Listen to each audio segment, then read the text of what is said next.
इसका जो time frame रखेंगे वो 5 मिनट या 15 मिनट लेके चलेंगे, ठीक है।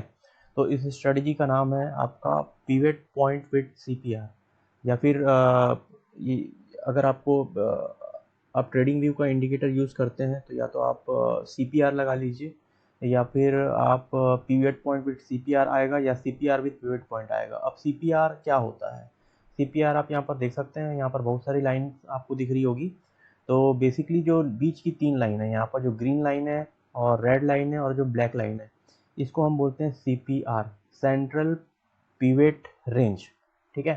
तो मोस्टली जो ट्रेडिंग होती है वो इस लाइन के आसपास ही होती है, और इसके ऊपर आपको 3 लाइन दिख रही होगी, R1, R2, R3। तो बेसिकली जो R1 है वो रेजिस्टेंस 1 है, R2 is resistance 2 and R3 is resistance 3। और जो नीचे 3 लाइन दिख रही है यहाँ पर आपको S1, S2, S3, ये है सपोर्ट 1, सपोर्ट 2 और सपोर्ट 3, ठीक है। चलिए हम देखते हैं यहाँ पर कि आपका जो सेंट्रल पिवट रेंज है ये क्या होता है। तो central pivot range actually is considered of 3 lines. यहाँ पर आपको दिख रहा है जो बीच वाली लाइन है, ब्लैक लाइन, यहाँ पर वो क्या है आपकी पिवट लाइन बोलते हैं इसको। और इसके ऊपर वाली जो लाइन है वो आपकी है टॉप सेंट्रल पिवट लाइन, और नीचे वाली लाइन को हम बोलेंगे यहाँ पर बॉटम सेंट्रल पिवट लाइन। तो बेसिकली पिवट क्या करता है, आपका जो सेंट्रल पिवट रेंज है ये क्या करता है आपका, the CPR helps the trader to identify the key price point and the associated trend around this price point. तो बेसिकली हमको ये ट्रेंड आइडेंटिफाई करने में हमारी हेल्प करता है कि ट्रेंड यहाँ से आपका अप ट्रेंड होगा, डाउन ट्रेंड होगा या साइडवेज होगा। तो यहाँ पर हम कुछ चीज़ें यहाँ पर देखेंगे। तो बेसिकली अगर हम यहाँ पर देखते हैं तो अभी हम बीच की जो 3 लाइन है सीपीआर लाइन, जो सेंट्रल पिवट रेंज है इसकी बात कर रहे हैं, ठीक है। तो सेंट्रल पिवट रेंज अगर हमारा नैरो है, नैरो मतलब अगर ये तीनों लाइन पास पास है, तो हम ये मान के चलते हैं कि जो करंट मार्केट है वो क्या होने वाला है, हमारा ट्रेंडी मार्केट होने वाला है। ट्रेंडी मार्केट का मतलब ये है कि जो करंट मार्केट है वो या तो आपका बियरिश होगा या आपका बुलिश मार्केट होगा, ठीक है। लेकिन अगर वहीं पे जो सीपीआर है उसकी जो तीनों लाइन है वो अगर वाइडर है, वाइडर रेंज में, यहाँ पर आपको दिख रहा होगा ये बहुत ही दूर दूर पे है, तो हम ये मान के चल सकते हैं कि जो मार्केट है वो साइडवेज होने वाला है। देखिए मोस्टली ऐसा होता है लेकिन 100% ऐसा होता नहीं है, ठीक है। तो हम अभी ये कंसीडर करते हैं कि अगर ये नैरो है तो हमारा जो ट्रेंडी मार्केट होगा, और अगर वाइडर है तो हम वहाँ पर आप ट्रेड नहीं लेंगे, ओके। अब कुछ कंडीशन है यहाँ पर कि बुलिश मार्केट कब होगा, क्योंकि सेंट्रल पिवट रेंज जो है आपका, पिवट पॉइंट्स हैं वो डेली क्रिएट होते हैं, और बेसिकली ये जो पिवट पॉइंट हैं वो क्रिएट होते हैं प्रीवियस डे। सपोज ये प्रीवियस डे का चार्ट है आपका यहाँ से यहाँ तक, और प्रीवियस डे का जो ओपन हाई लो क्लोज है उसकी उसके जो डेटा एनालिसिस होती है उसके हिसाब से क्या होता है आज का पिवट रेंज बनता है, ठीक है। आज की जो लाइन्स हैं आपकी, आज का रेजिस्टेंस और सपोर्ट है ये बनेगा आपका। तो हम ये मानते हैं कि जो प्रीवियस डे की जो पिवट है, अगर उससे आज का जो रेंज है वो ऊपर बन जाता है, जो करंट है, सपोज ये आज का है और ये कल का है, तो जो करंट पिवट का सीपीआर का रेंज है वो कल के रेंज से ऊपर बनता है, ठीक है। तो हम ये मान सकते हैं यहाँ पर कि जो मार्केट है वो बुलिश होने वाला है यहाँ पर, ठीक। वैसे ही अगर जो करंट डे का पिवट रेंज है वो प्रीवियस डे के रेंज से नीचे बनता है, ठीक है, तो हम यहाँ पर मान सकते हैं कि जो मार्केट है वो बियरिश होने वाला है, ठीक। तो क्या हुआ यहाँ पर, एक बार फिर मैं रिपीट करता हूँ यहाँ पर कि अगर सपोज ये कल का रेंज था, प्रीवियस डे का रेंज है, उससे आज जब मार्केट खुलता है तो जो हमारा पीवीआर है वो ऊपर बनता है। ये ऑटोमेटिकली रोज आपको ऑटोमेटिकली बन के मिल जाएगा, जो है आपको मैं ये रेंज दिखा रहा हूँ, ये जो रेंज मिल रहा है ये ऑटोमेटिकली क्या होगा आपको, जैसे ही आप इस इंडिकेटर को लगाएंगे आपको ये रेंज रोज आपके चार्ट पे प्लॉट होकर मिल जाएगा, ठीक है। तो हमको सिर्फ ये देखना है यहाँ पर कि जो हमारा जो रेंज है वो कल के रेंज से ऊपर है कि नीचे है। अगर ये रेंज आपका करंट रेंज जो है वो कल के रेंज से ऊपर है तो हम ये मान सकते हैं कि यहाँ पर जो मार्केट है वो बुलिश होने वाला है। अगर ये रेंज कल के रेंज से नीचे है, नीचे बना है आज का रेंज, तो हम ये मान सकते हैं कि जो मार्केट है वो बियरिश होने वाला है, ठीक है। और तीसरी बात, अगर आज का जो रेंज है वो कल के रेंज से आजू बाजू ही है, मतलब साइड पे है, ऐसा नहीं कि एकदम साइड पे आएगा, थोड़ा ऊपर थोड़ा नीचे भी हो सकता है, मतलब इस रेंज के आसपास ही है, तो हम ये मान सकते हैं जो मार्केट है वो क्या होने वाला है, यहाँ पर साइडवेज होने वाला है। ठीक है, तो चलिए अब हम यहाँ पर से क्या करते हैं, चार्ट पे चलते हैं और चार्ट पे ये कंडीशन अप्लाई करके देखते हैं कि ये कितना बेनिफिशियल होने वाला है हमारे लिए। तो चलिए यहाँ पर मैंने अपना चार्ट लगा लिया है और आप किसी भी एक स्टॉक का चार्ट लगा लीजिए। सबसे पहले हमको क्या करना है, इंडिकेटर सेक्शन में जाना है और इंडिकेटर सेक्शन में आपको टाइप करना है CPR। ठीक है, तो यहाँ पर आपको आ जाएगा CPR with pivot PIVOT levels. ठीक है, तो पिवेट लेवल भी आपको कई प्रकार के आएंगे, स्टैंडर्ड पिवेट लेवल, और बहुत लोगों ने इसको बनाया है। तो मैं यहाँ पर यूज कर रहा हूँ जो वो है CPR with pivot level by king research, जिसमें 6356 लाइक्स है। तो इस पर आप क्लिक कर लीजिए। जैसे भी आप क्लिक करेंगे आपको इस टाइप का इंडिकेटर लगा हुआ दिखेगा। अभी क्योंकि मैंने आपको बताया कि जो ये इंडिकेटर है वो क्या किस लिए यूज होता है, ये बेसिकली इंट्राडे ट्रेडिंग के लिए यूज होता है। तो इंट्राडे ट्रेडिंग के लिए यूज होता है। तो यहाँ पर से सबसे पहले क्या करेंगे, आप यहाँ पर से अपना टाइम फ्रेम चेंज कर लेंगे। यहाँ पर 1 डे का टाइम फ्रेम लगा हुआ है, यहाँ पर से आप क्या करेंगे 5 मिनट्स का या 15 मिनट्स का टाइम फ्रेम लगा लेंगे। मैं 5 मिनट्स का टाइम फ्रेम लगा लेता हूँ। देखिए जैसे आप 5 मिनट का टाइम फ्रेम लगाएंगे, यहाँ पर आपका पिवट रेंज आपको बना हुआ दिखने लगेगा। तो मैंने आपको बताया ये प्रीवियस डे का है, प्रीवियस डे का है, यहाँ से यहाँ तक मैं आपको मार्क करके दिखा रहा हूँ। यहाँ पर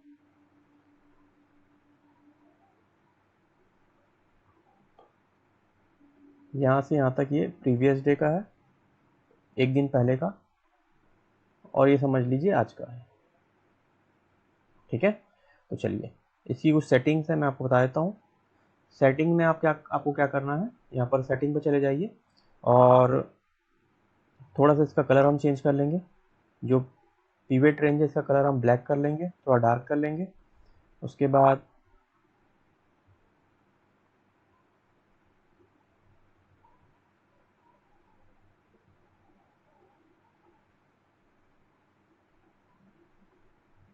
जो पिवेट की अपर रेंज है उसका भी हम कलर चेंज करके थोड़ा डार्क कर लेंगे, ताकि वो अलग से हमको क्या हो, पहचान में आ जाए। ठीक है, उसके बाद जो यहाँ पर जो आपका ग्राफ है उसको सबको हम चेंज करके लाइन में ला लेंगे, क्योंकि यहाँ पर बाय डिफ़ॉल्ट अलग अलग कलर से इसको दिखाया गया है। सबको चेंज करके लाइन कर लीजिए। ठीक है, फिर यहाँ पर क्या करेंगे, हम जो सपोर्ट लेवल है S1 S2 S3 इसको एक लेवल दे देंगे हम। सपोज इसको ग्रीन कर लेते हैं, तो आप क्या कीजिए S1 S2 S3 तीनों को एक कलर कर लीजिए। एक कलर करने से आप उसको ईजिली आइडेंटिफाई कर सकेंगे।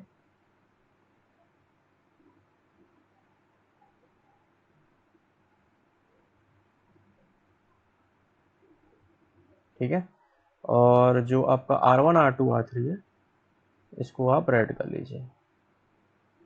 देखिए कलर उतना ज़्यादा मैटर नहीं करता है, लेकिन क्योंकि यहाँ पर बहुत सारी लाइन है आप कंफ्यूज हो जाएंगे, इस कारण मैं क्या कर रहा हूँ, यहाँ पर कलर चेंज कर दे रहा हूँ।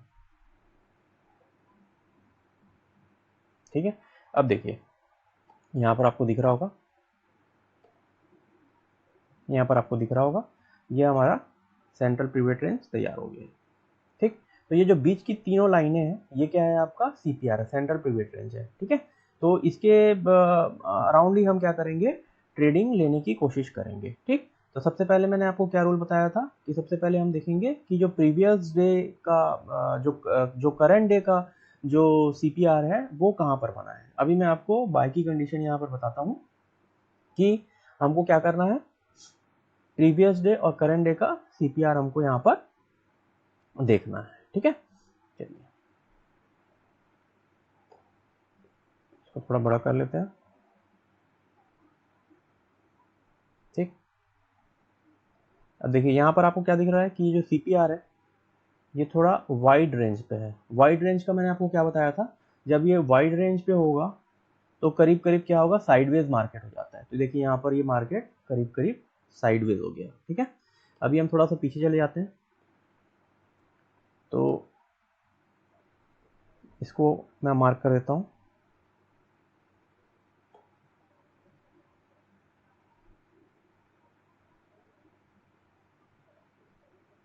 ये हो गया आपका प्रीवियस डे का, और सपोज ये हो गया आपका करेंट डे का। ठीक है, तो सबसे पहले हम यहाँ क्या करेंगे, बुलिश एंट्री देखते हैं। बुलिश एंट्री में सबसे पहले हम क्या देखेंगे, जो प्रीवियस डे का पीवीआर सीपीआर है आपका, पीवेट रेंज है आपका, ये देखिए प्रीवियस डे का है, उससे करंट डे का ऊपर बना हुआ है, ये दिख रहा है आपको, ये करंट डे का क्या बना हुआ है, यहाँ पर ऊपर बना हुआ है, इससे ये ऊपर है।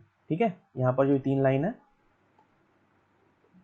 ये ऊपर बनी हुई है। ओके, उसके बाद हमको क्या देखना है, जब मार्केट खुलेगा, जब हम मार्केट खुलेगा तो हमको बाय या सेल करने की कोशिश करना है, कहाँ पर, नियर सीपीआर, नियर R1 और नियर S1। ठीक है, ये सीपीआर है, इसके ऊपर का जो लाइन है, first line red line, that is R1, resistance 1, resistance 2, resistance 3, और जो नीचे की 3 लाइन है S1, S2 और S3।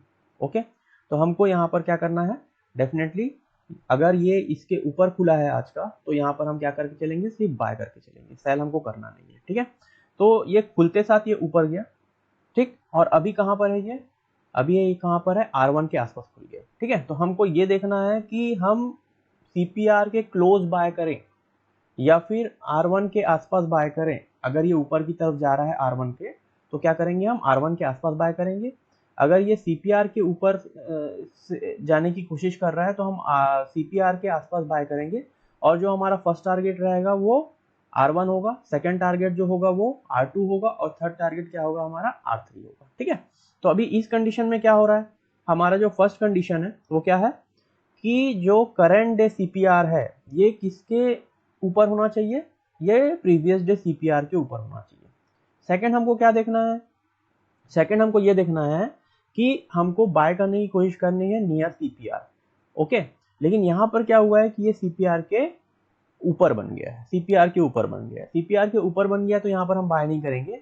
अगर ये यहाँ से R1 के ऊपर जाने की कोशिश करेगा, सपोज यहाँ से ये R1 के ऊपर जाने की कोशिश करेगा, तो हम बाय करेंगे। लेकिन ये यहाँ से क्या हो गया, ये यहाँ से ये नीचे आ गया, देखिए यहाँ से ये नीचे आ गया। ओके, तो यहाँ से ये नीचे आ गया, तो यहाँ पर हम क्या कर सकते हैं, यहाँ पर हम क्या कर सकते हैं, यहाँ पर हम सेल कर सकते थे। लेकिन हमारी जो पहली कंडीशन क्या है, जो CPR है वो हमारा ऊपर बना हुआ है, तो यहाँ पर हमको सेल नहीं करना है। ओके, यहाँ पर हमको सेल नहीं करना है।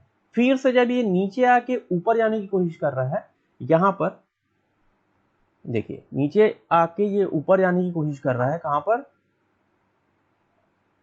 यहाँ पर CPR को जैसे ही यहाँ पर क्रॉस कर रहा है, यहाँ पर हम बाय कर सकते हैं, क्योंकि ये क्या हो रहा है, यहाँ पर नियर CPR आपको एंट्री मिल रही है, और नियर CPR आपको जब यहाँ पर एंट्री मिल रही है तो यहाँ पर आप बाय करके चल सकते हैं। ठीक है, यहाँ पर आप बाय कीजिए। उसके बाद क्या कीजिए, यहाँ पर आप टारगेट लगाइए, क्या आपका फर्स्ट टारगेट क्या होगा, ये पहली वाली लाइन जो R1 है। ओके, देखिए यहाँ पर। ठीक है, अगर ये फिर ऊपर जाता है तो आपका सेकंड टारगेट होगा, यहाँ पर आप एग्जिट कर सकते हैं। ठीक है, जो इंट्राडे ट्रेडिंग है उसमें इतना बड़ा टारगेट बहुत होता है। फिर अगर ये और ऊपर जाता है यहाँ से, तो सेकंड टारगेट आपका R2 होगा, और ऊपर जाता है तो थर्ड टारगेट आपका R3 होगा। ठीक है, मोस्ट ऑफ द कंडीशन में अगर बहुत ज्यादा ट्रेंडिंग मार्केट है तभी ये R2 और R3 को हिट करेगा, अदरवाइज ये R1 के आसपास ही आके रुक जाएगा। तो ये आपका क्या होगा, बाय साइड का ट्रेड हो गया। चलिए अब मैं आपको यहाँ पर एक सेल साइड का ट्रेड दिखाता हूँ। सेल साइड के ट्रेड के लिए हमको एक बेयरिश स्टॉक ढूंढना पड़ेगा जो नेगेटिव जा रहा होगा। जैसे अदानी पावर देख लेते हैं हम, अदानी पावर कुछ दिनों से नेगेटिव जा रहा है। अदानी पावर हम लगा लेंगे, 5 मिनट्स का चार्ट लगा लेंगे, अदानी पावर का 5 मिनट्स का चार्ट, और हमारा यहाँ पर CPR लगा लेंगे।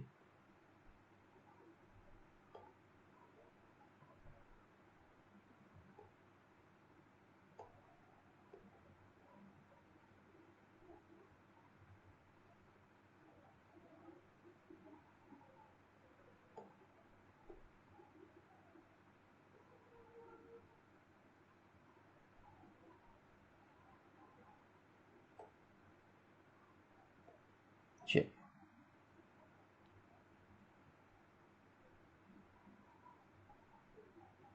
देखिए ये डाउन ट्रेंड का चार्ट है। अगर यहाँ पर आप कंसीडर करेंगे, थोड़ा पीछे से देख लेते हैं। देखिए ये हो गया आपका प्रीवियस डे का CPR। प्रीवियस डे के CPR से जो आज का CPR बना है, इसको पहले हम प्रीवियस डे का CPR कंसिडर करते हैं।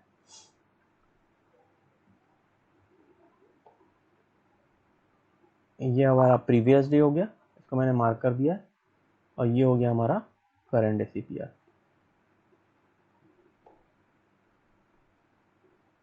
ठीक है, ये प्रीवियस डे के CPR से जो आज का CPR है, देखिए ये बहुत ही ज़्यादा नैरो है। ठीक है, इसका यहाँ पर 3 लाइन नहीं दिख रही है, ये एक ही लाइन दिख रही है। ठीक है, तो यहाँ पर मार्केट खुला हमारा ऑलमोस्ट अराउंड दिस पॉइंट।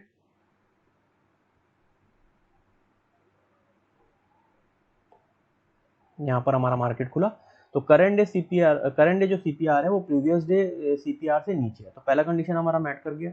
जब यहाँ पर मार्केट खुला तो जो पहला जो कैंडल है, देखिए यहाँ पर ये रेड कैंडल खुला, जैसे इसके नीचे आया तो हम क्या कर सकते हैं, यहाँ पर सेल करके चल सकते हैं। ठीक है, हमको एग्जैक्टली क्या मिल गया, यहाँ पर जो ट्रेड है वो नियर CPR मिल गया। ठीक है, पिवट रेंज के नियर मिल गया। उसके बाद हमारा फर्स्ट टारगेट क्या होगा, जो ये नीचे सपोर्ट लाइन है हमारा, ये फर्स्ट टारगेट होगा। तो यहाँ पर फर्स्ट टारगेट आपको मिला, आप यहाँ पर से निकल सकते हैं। अगर ये इसके नीचे आता है तो यहाँ पर ये सेकंड टारगेट क्या होगा आपका, S2 होगा, और अगर इसके नीचे आता है तो अपना थर्ड टारगेट क्या होगा, S3 होगा। लेकिन यहाँ पर क्या नहीं हुआ, इसने फर्स्ट टारगेट तो हिट किया, उसके बाद ये क्या हो गया, साइडवेज हो गया। ठीक है, सेकंड टारगेट इसका हिट नहीं हुआ। फिर क्या करेंगे हम फिर नेक्स्ट डे पे यहाँ पर ट्रेड लेने की कोशिश करेंगे। ठीक है, तो नेक्स्ट डे के लिए क्या हो गया, ये प्रीवियस डे CPR हो गया, और प्रीवियस डे CPR के लिए यहाँ पर क्या हो गया, ये करंट डे CPR हो गया। ठीक है, तो सबसे पहले हमको क्या चेक करना है, जो प्रीवियस डे CPR है यहाँ पर पिवट पॉइंट है। ठीक, जो सेंट्रल पिवट पॉइंट है उसके नीचे आज का बना हुआ है, आज का बना हुआ है। ठीक है, उसके बाद जब यहाँ पर मार्केट खुलेगा तो हमको क्या करना है, यहाँ पर अगर यहाँ पर रेड कैंडल बनता है, ठीक, तो यहाँ पर हमको क्या मिलेगा, बुलिश मूवमेंट मिलेगा, सॉरी बियरिश मूवमेंट मिलेगा। यहाँ पर हमको क्या करना है, सेल करके चलना है। जैसे हमने सेल करके यहाँ पर चला तो हमारा जो पहला टारगेट क्या होगा, यहाँ पर आपका ये S1 रेंज होगी। तो ये बेसिकली आपका सपोर्ट एंड रेजिस्टेंस के जैसे काम करता है, और आपको यहाँ पर ये बाय डिफॉल्ट 3 सपोर्ट जोन और 3 आपका रेजिस्टेंस जोन प्रोवाइड करता है। और इसको आप यहाँ पर आपका प्रॉफिट बुकिंग के लिए इस टारगेट को यूज कर सकते हैं। तो यहाँ पर क्या हुआ, देखिए यहाँ पर यहाँ तक आया ये, फिर वापस गया, और फिर इसने यहाँ पर आके S1 को हिट किया। तो ऑलमोस्ट हमको यहाँ पर 755 से 746 ऑलमोस्ट 9 पॉइंट्स का यहाँ पर, देखिए आपको ये बहुत छोटा दिख रहा होगा लेकिन ये बहुत बड़ा है। देखिए ऑलमोस्ट यहाँ पर हमको 9 पॉइंट्स का प्रॉफिट हुआ। ठीक है, तो देखिए यहाँ पर इसने S1 को ही हिट किया। तो मोस्टली इंट्राडे में हमको उतने बड़े टारगेट नहीं मिलते हैं, और इंट्राडे में आपको छोटे टारगेट S1 या R1 को अगर वो हिट कर देता है तो ही आपको उसको कंसीडर करना है। अगर ये डायरेक्ट S1 के नीचे खुला होता या S1 के आसपास खुला होता तो आप एंट्री पॉइंट S1 को रख सकते हैं, या अगर ये ऊपर खुला होता R1 के आसपास तो आप एंट्री पॉइंट R1 को रख सकते हैं और टारगेट R2 को बना सकते हैं। वैसे ही अगर ये S1 के नीचे आपको मिलता है तो S1 को आप एंट्री पॉइंट बना सकते हैं और आपको टारगेट को S2 और S3 को बना सकते हैं। ठीक है, तो मेरे ख्याल से ये आपको समझ में आ गया होगा, और अगर आपकी कोई भी क्वेरीज है तो आप कमेंट कर सकते हैं, मैं आपका जवाब देने की कोशिश करूँगा। Thank you.